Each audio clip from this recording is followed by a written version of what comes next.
क्या अब private college और यूनिवर्सिटी में रिजर्वेशन आ जाएगा? ऐसा हम इसलिए पूछ रहे हैं क्योंकि राहुल गांधी ने हाल ही में एक स्टेटमेंट दिया है कि जब तक प्राइवेट कॉलेज और यूनिवर्सिटी में रिजर्वेशन लागू नहीं होगा तब तक वो चुप नहीं बैठेंगे।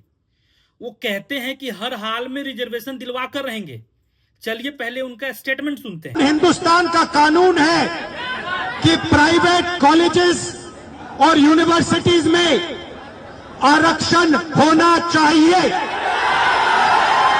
और ना नरेंद्र मोदी ना बिहार की सरकार उस कानून को लागू कर रही है।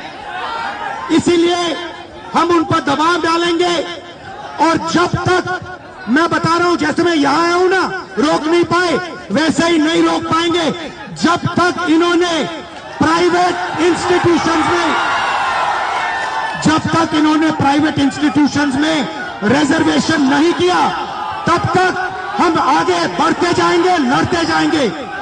क्योंकि आप 90% हो, आप अपनी स्ट्रेंथ समझो। दरअसल साल 2005 में 93rd कॉन्स्टिट्यूशनल अमेंडमेंट लाया गया था।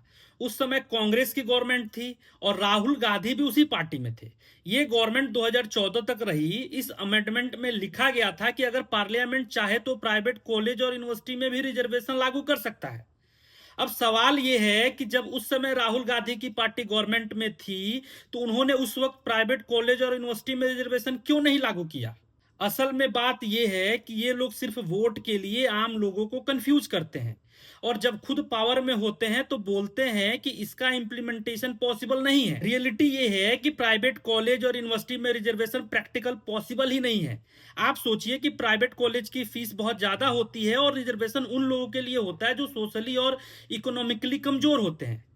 तो क्या राहुल गांधी जी प्राइवेट कॉलेज की फीस कम करवाएंगे?